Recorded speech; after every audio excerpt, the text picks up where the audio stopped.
And good evening. I'm Jonathan Higgins of the Scanner Guys, and we are live this evening, and we are talking about understanding railroad communication. And it's going to be a great show. We're going to talk about the basics. Some of what we're going to talk about doesn't apply to every railroad, so keep that in mind.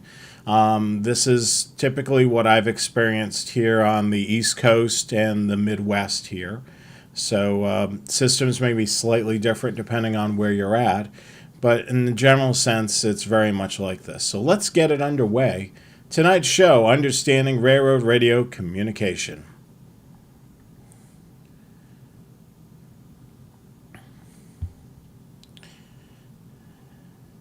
So a fun fact here, did you realize the United States operates nearly 140,000 miles of rail traffic, making it the largest rail network in the world, which is pretty neat. I really wish that a lot of passenger service was on those rails, but vast majority of it is freight traffic. Here's a map of just the railroad lines that are Class 1 railroads, just to get a sense of how much communication there's out there and a lot of technology to make it all work.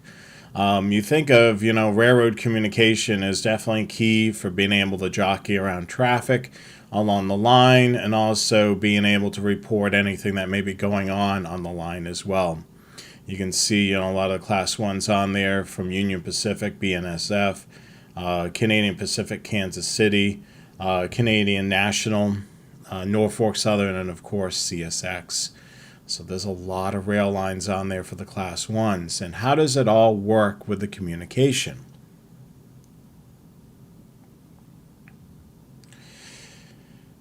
Well, a lot of railroads dispatch from a distance. So there used to be a lot of localized dispatching, but not anymore. For the most part, communication is done from a central location. Take, for instance, CSX dispatches all of their trains from Jacksonville, Florida.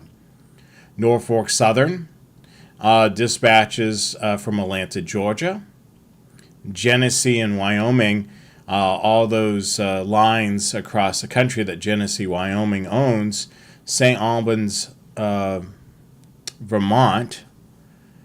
Union Pacific, Omaha, Nebraska. BNSF is a little bit different with San Bernardino, California, Fort Wayne, and Spring, Texas. So they've got a couple of dispatch centers, and the CPKC has regional dispatching. So they have multiple locations where they dispatch out of. So a lot of those lines are dispatching from a distance. So they're using, technology, which we're going to talk about tonight, to be able to get their voice from Jacksonville, Florida, Atlanta, Georgia, to your local railroad line on those particular lines. If you're neighboring CSX or Norfolk Southern, you're hearing people that are working, that are dispatching way out in those states.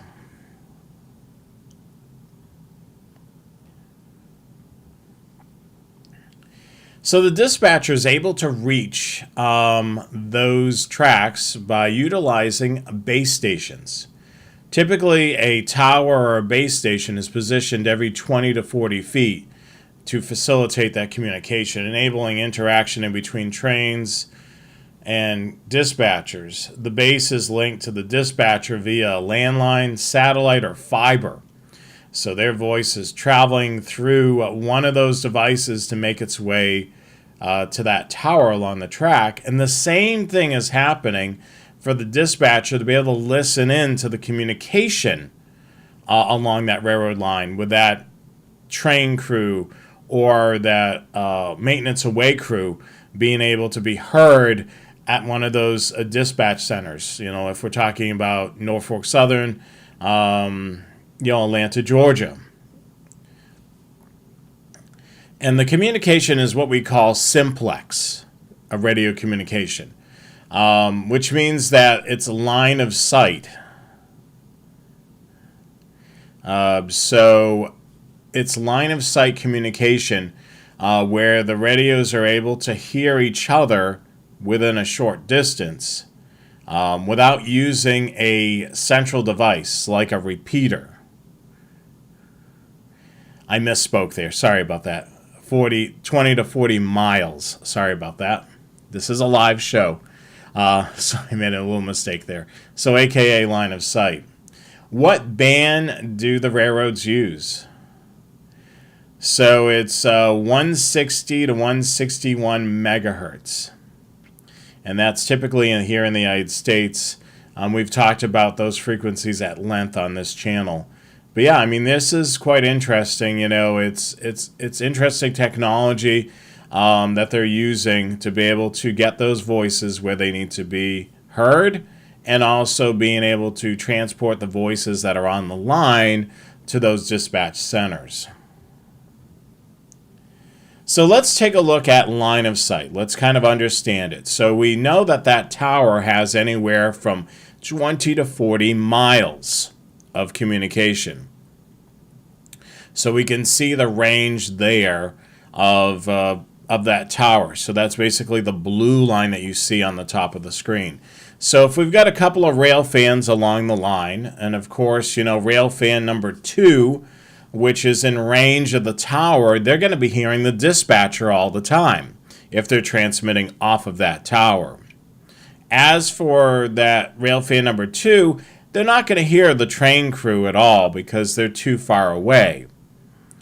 As for rail fan number 1, that person is closer to the railroad crew, so they're going to be able to hear them on the two-way radio when they're talking, and they're also within range of the tower. So as that train makes their way closer to rail fan number 1, and they're communicating on the radio, they're going to hear that back and forth conversation in between the dispatcher and the crew. As for rail fan number 2, it's going to be a one-sided conversation. They're going to only hear the tower, and they're not going to hear the crew because they're just too far away. So the crew is probably using anywhere from a 25 watt to a 50 watt radio in the cab, and then if the conductor is on their portable radio, that's transmitting about 5 watts. So the distance varies depending on terrain, depending on weather, even time of year has some effect. So a lot of those things will either increase or hinder the reception. So if you're in flat land where there's nothing in the way of you and that train, and it's like a field, maybe it's farms, and it's very flat, you may be able to hear that train crew a lot further away than if you were rail fanning in mountainous terrain. So the communication will vary from where you're at. So that will play a huge role. Time of year also plays a role. I notice when the foliage gets on the trees and you're listening on your scanner, you may find that you're not getting as far away as you normally would when the foliage is not on the trees, because even that creates a little bit of a block in between you and that communication.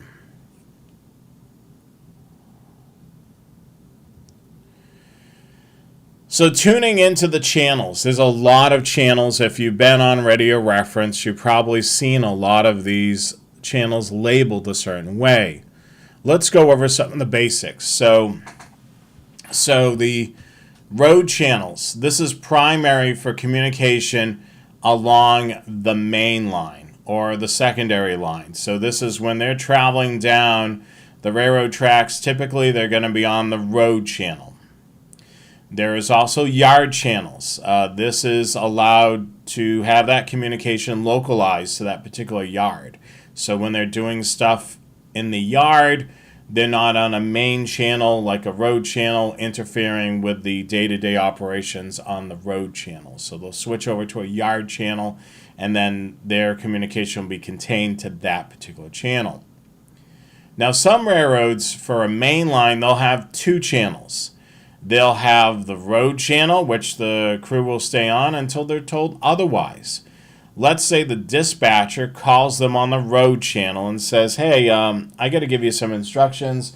We've got some speed restrictions. Can you go over to channel 66? Channel 66 may be the dispatch channel. So then the dispatcher will give them instructions on that particular channel. While they're doing that, the dispatcher is also able to monitor the road channel. So let's say if there's emergency on the road channel, that channel is free for that communication. So typically the dispatcher will have them switch over to this dispatch channel to be able to give specific instructions while not keeping that road channel jammed up for long periods of time. Some railroads will use maintenance away channels to communicate with one another. A lot of railroads will use police channels for the police dispatching for the railroad police and special agents, like Amtrak's Northeast Corridor. If you've ever rail fanned up there and monitor Amtrak police, you will hear a lot of communication on those channels that they use. A hump channel is basically where the yard, especially with larger yards, use this for communication for hump operations in a yard. The PBX channels. These are linked radios to a telephone network. This is not very popular at this point. It's kind of went away. So you're not seeing a lot of that. Sometimes they're listed in the database. May be interesting to monitor. But basically it's linking those radios to a telephone network. The end of train device, those frequencies are not on the 161 megahertz. Those are on the VHF, the 450 megahertz, and those are for data in between the locomotive and the rear end train device. Even the DPUs have these frequencies in there, so they're communicating to the main locomotive. So it's sending data. The cool thing about monitoring these channels, you'll hear beeping every so often, and that basically means that the device is communicating to the locomotive. This also means that the train is extremely close to you because they're low powered transmitters on these devices. So if you're starting to hear on your scanner some beeping on the end of train frequency, then you know that train's relatively close. You may not know what direction, but you're able to hear those tones of the radio, and that's indicating, that it's close. Of course, it's not meant for us to listen to, but if you're on a line that doesn't have a lot of radio communication, it's a great thing to program one of those frequencies because you can kind of know, sorry, I made a mistake again. UHF, not VHF. Sorry about that.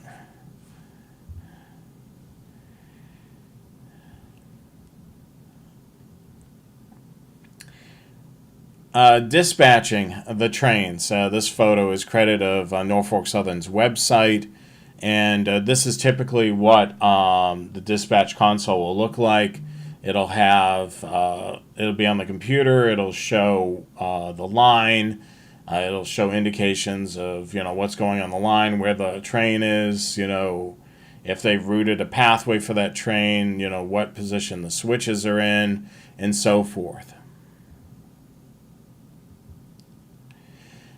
So typically the towers along the line have coverage up to 20 to 40 feet, and that miles. I'm not too sure why I'm saying feet tonight. Miles. So 20 to 40 miles. So it doesn't look as perfect as this as you see on the screen, but you get the gist. There's towers along the line providing coverage for those sections of track. Being able to not only be able to hear the dispatcher, but also the dispatcher being able to hear the crew on that particular line.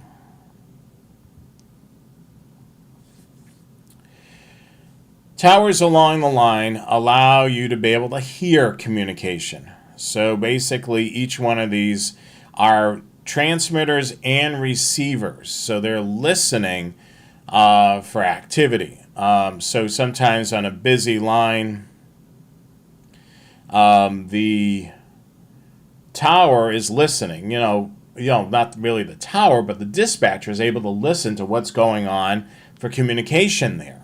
So they're able to hear, those crews communicating. So think of Norfolk Southern with their dispatch in Atlanta, Georgia. The person that's working that particular railroad line is able to hear that far away the communication on that line. Just by listening through the radio via a tower that's thousands of miles away. And of course, those towers you can transmit. So being able to transmit along that line. Now, a dispatcher has the ability to transmit on maybe one or two towers or multiple towers on the line. So they have the ability to control that. You may hear on the same frequency on your scanner radio communication loud and clear from that same dispatcher. And then if you've got an antenna on your roof, you're able to hear a radio transmission on that same exact frequency, and it's not as loud. And you're like, yeah, why am I hearing that signal a little weaker?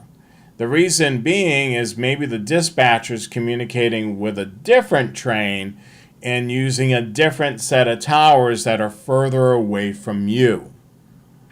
So you're probably not going to hear, as clear because it's further away. It's transmitting on towers far away. Last night I was listening to the scanner late at night, and as many of you know, I'm in Cincinnati, Ohio, and I've got an outdoor antenna, and reception was really good last night. I heard the dispatcher communicating to a train way out in Indiana.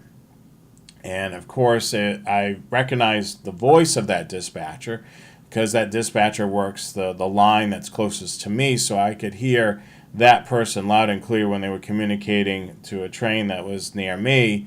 And then when they were transmitting off of a tower that was way far away, I could recognize that voice again, but that person was using those towers that were much further away in Indiana.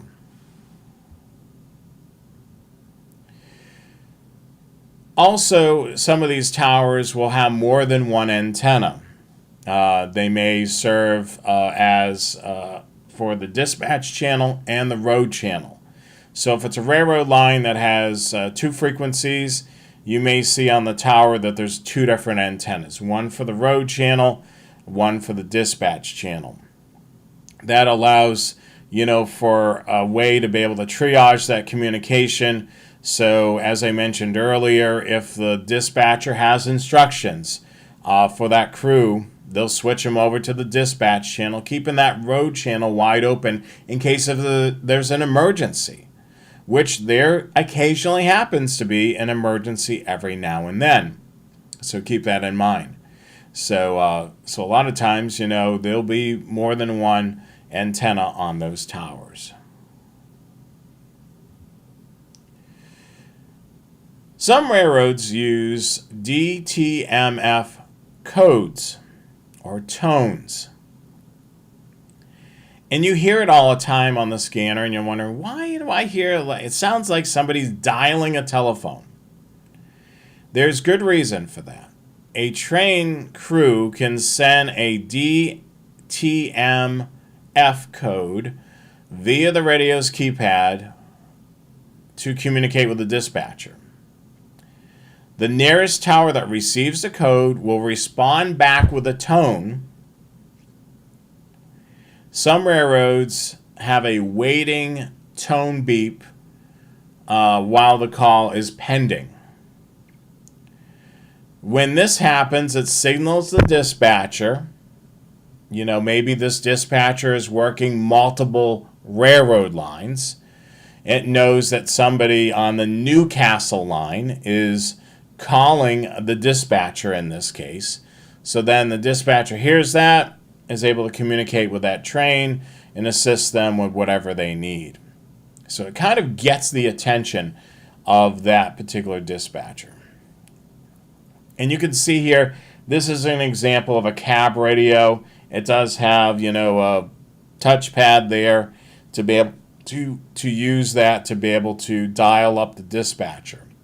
You can see a little screen grab that I grabbed from a timetable.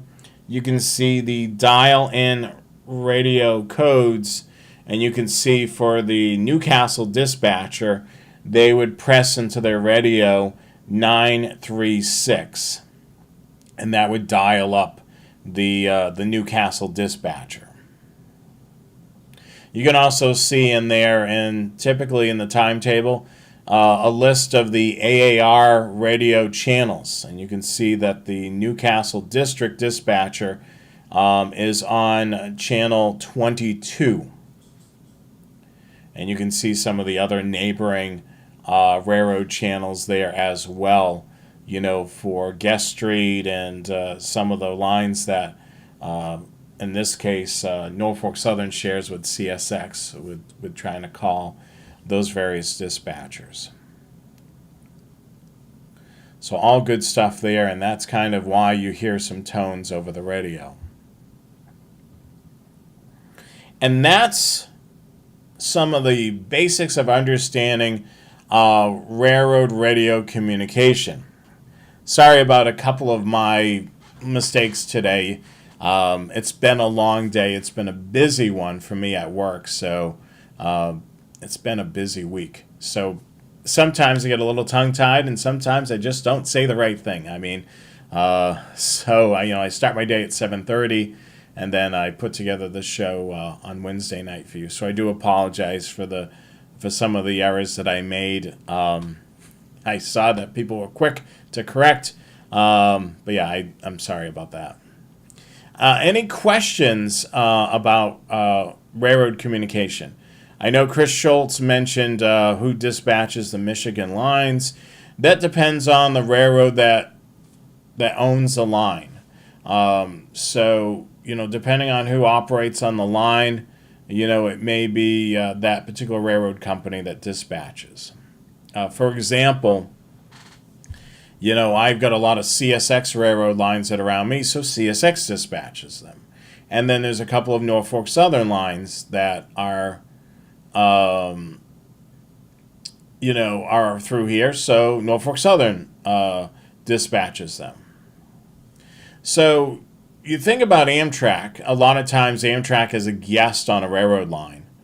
So they're talking to different dispatchers all the time, especially if it's a long distance route.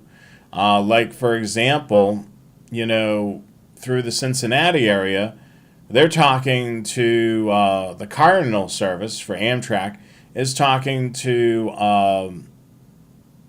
CSX and their dispatchers. And then when they head off to, as they make their way along the line, they'll switch frequencies several times, maybe switch even whose road they're operating on, and they'll be communicating to a different dispatcher. But yeah, the railroad communication is really neat. I've enjoyed, listening to the communication and also using it as a tool to learn, what's going on the line. I remember when I lived in Massachusetts, listening to the Northeast Corridor through Boston and all the way down to Connecticut. And Amtrak actually dispatches that section of the corridor, and being able to hear that communication. And of course, they would have multiple towers along the line. So you would hear the dispatcher, talking to a train in Boston, and I wasn't close to Boston, but that signal would be really weak. And then when the train was in Attleboro and they were communicating to a train in Attleboro, Massachusetts, because that's where I lived, I would hear the dispatcher nice and clear because they were transmitting off of one of the sites that were in the Attleboro area. And then, of course, as the train went into Rhode Island, I would hear that pretty well. And then as it would get into southern Rhode Island, not so well. There's a couple of times that I monitored the communication late at night, and I was up, late at night listening to the scanner, and they were doing some work on the canaries on the line. And the dispatcher actually had it so she was transmitting on a bunch of sites, because I heard her communicating to a train way out in Connecticut. And that's not typical for me to hear her talking to a train in Connecticut. And as I mentioned, this is line of sight. Of course, I didn't hear the train in Connecticut, but I heard her talking to the train in Connecticut about something that they would have to do once they got to a certain point in Connecticut. They were saying, well, you're at such and such outpost now, but once you get into blah, blah, blah, you need to, do X, Y, and Z. So I knew that train, one, was in Connecticut, because she was referencing things that are out in Connecticut, and then also giving instructions out there. But yeah, it's super awesome to be able to listen to those communications over the radio. I really enjoy doing that, and it's really great to be able to do that while you're rail fanning. There's a lot of rail fans out there that don't leave home without their scanner.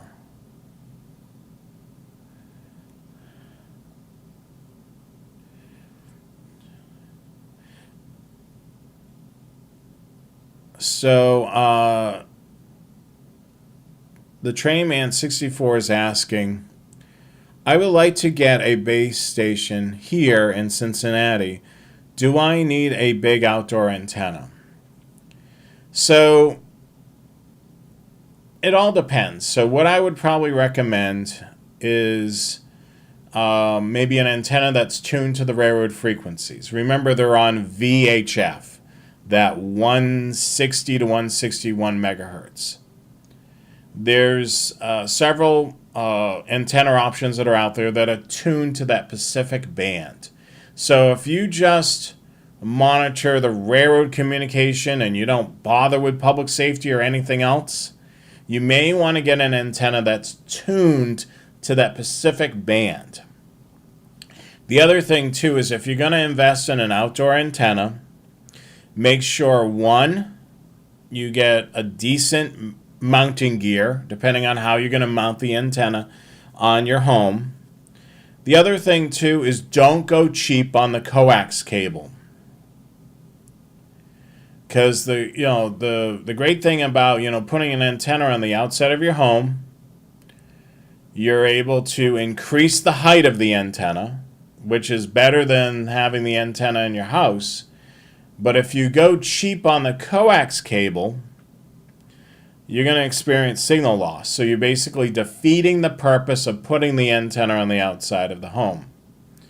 So I recommend, one, investing into a good antenna, investing into good coax cable. Typically, I use LMR 400. It's a thicker gauged coax cable, but it has it's really good in it, and you really don't experience a lot of signal loss. That's where I'm at. I'm in Coleraine Township. So I have an antenna on the outside of my house. I've had this antenna for almost 20 years.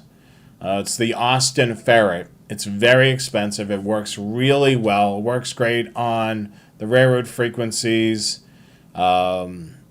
It's 8 feet in height, so it's a tall antenna. But it works great. It's quite pricey. You don't need to go to that extreme.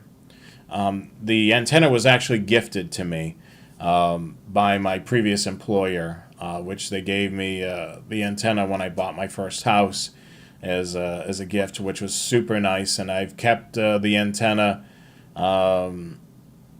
throughout the years, and I've maintained it and kept it in great shape.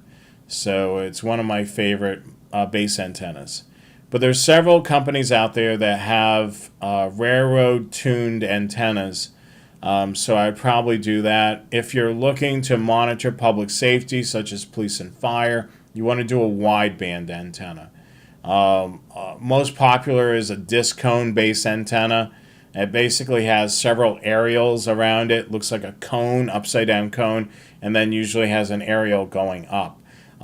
Disc cone antennas work very well for all bands. So if you're looking for something all around, but yeah, an outdoor antenna certainly would be a huge help to be able to pick up, a little bit more distance on the railroads. You being in the Cincinnati area, there's a lot of railroad communication. For me, I'm able to hear the train and the crew communicating a lot in Hamilton. For whatever reason, where I'm located plays extremely well to the north of me. I'm able to hear, the defect detector up in Hamilton, Ohio. I'm able to hear some of the crew doing the radio calls out, like at Hamilton Depot, or the other call-outs they'll do. So I'm able to hear quite a bit. And a lot of times it's really cool to be able to hear that dispatcher and crew communication. Now, there's some cases that I'm able to hear the dispatcher and I'm not able to hear the crew, but still I'm getting a good chunk of the story because that dispatcher is instructing that train crew of doing X, Y, and Z. And they're also a lot of times identifying that crew by the train symbol that they're currently using. So I'm able to hear, oh, that's 28Z or whatever train number it is. And if there's a heritage unit on it, I'm kind of tipped off. I know, okay, so it's in it's in such and such city or town. If the dispatcher mentions any clues of that.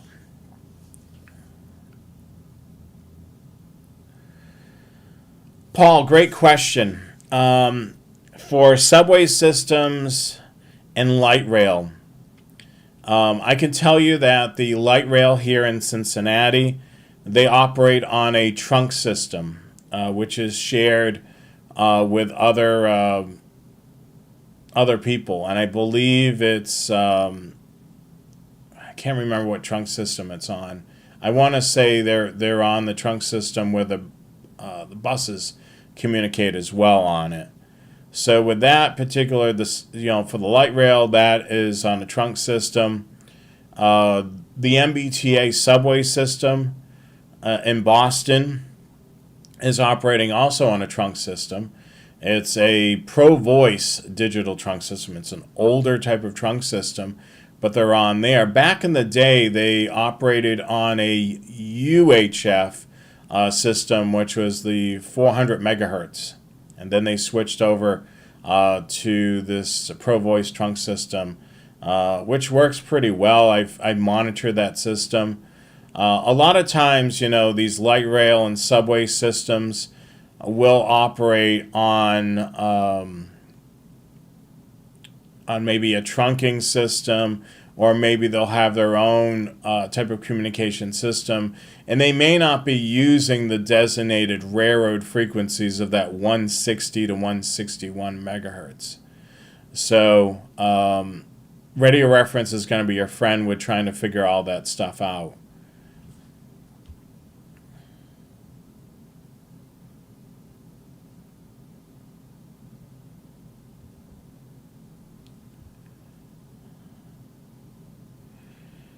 Yeah, Canadian National, I haven't monitored their communications, but, they could be using a regional or, I can't remember if I listed that on the slideshow. Let's go take a look.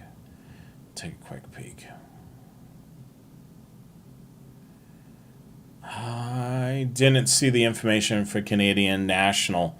I tried to do some research on this, and I was able to find these fairly quickly from their dispatch centers. Jacksonville, Florida for CSX, Norfolk Southern, Atlanta, Georgia, Genesee, Wyoming, of all places, Vermont. That was kind of interesting, to learn that. And I'll hear the short line that's over here that Genesee, Wyoming operates on, and I'll hear the St. Albans. I think I'm pronouncing that correctly.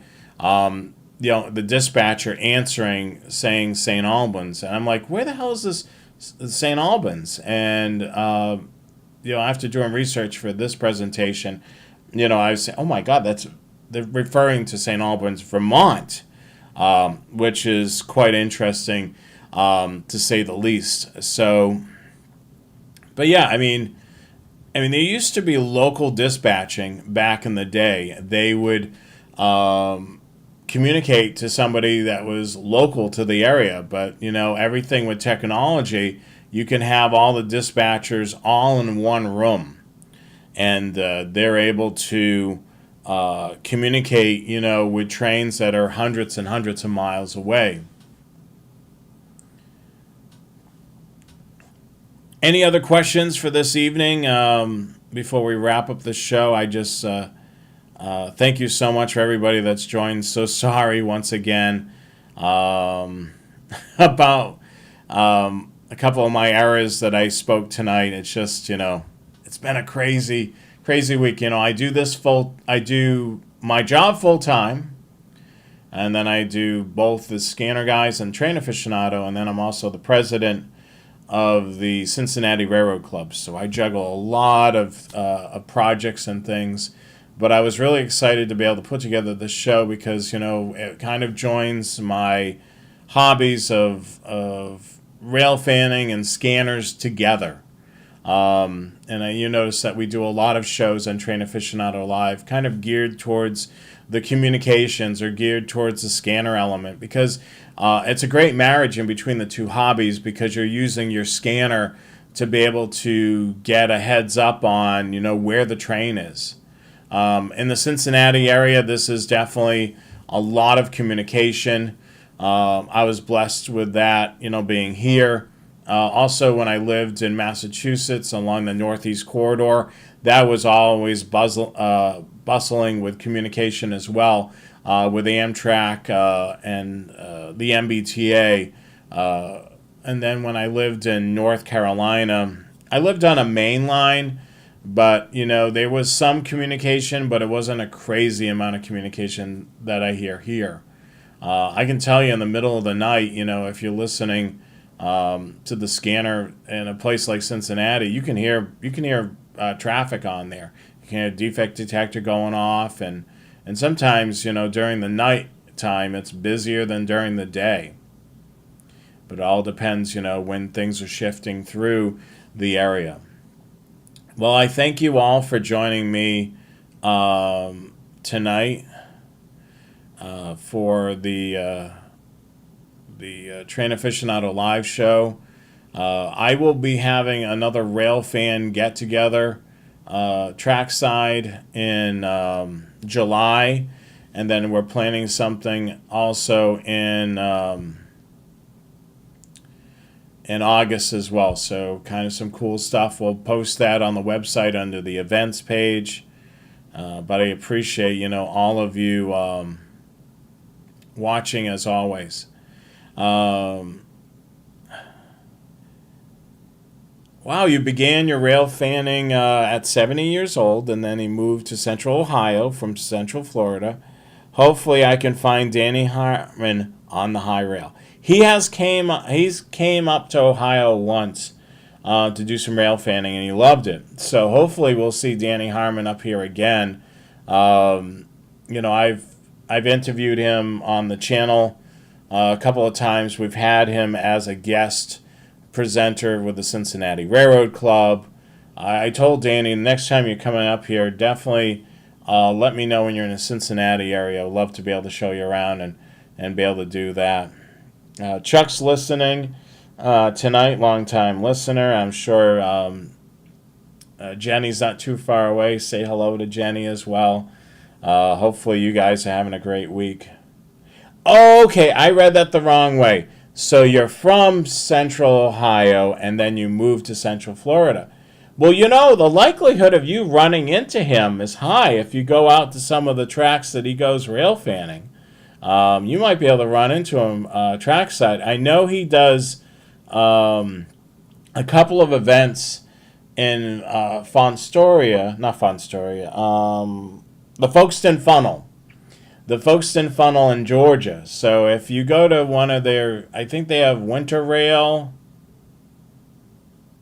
and Spring Rail. I can't remember. They have 2 rail events. Usually one that's in the winter and one that's in the fall. I can't remember. I know they have a couple of events there, and usually he's in attendance. I haven't been myself. Oh, you're about 50 miles from Tampa? Yeah, the likelihood if you go out rail fanning, you might run into him trackside. I've never met him in person. I've only interviewed him through the show, and I've spoken to him on the show and off the show as well. Yeah, Danny loves his barbecue. Me too. I love barbecue, and it's always fun to be able to find those trackside places that are really good. They have some really good food. I love being able to find a place where you can basically watch trains and get a really good meal. All right, I'm going to wrap this up for this evening. Jenny heard me. All right, that's good. I hope everybody's having a great night, and make sure you have some fun when you're out there. Trackside, be safe. We'll catch you again with Train Aficionado Live next month in July. Maybe we'll do something fun then. I'll see what I can cook up, or we'll do another presentation like this.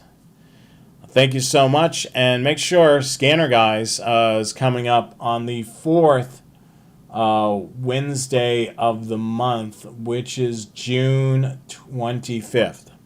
So Wednesday, June the 25th will be the Scanner Guys, so make sure you tune into that. And then, of course, as always, follow, like, and subscribe to our social media as well.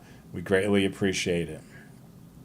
And Trackside Mike, thank you so much for joining tonight, and everyone else that's in our audience. Have a great night and be safe. We'll catch you again on Train Aficionado Live, and of course on the Scanner Guys later in the month.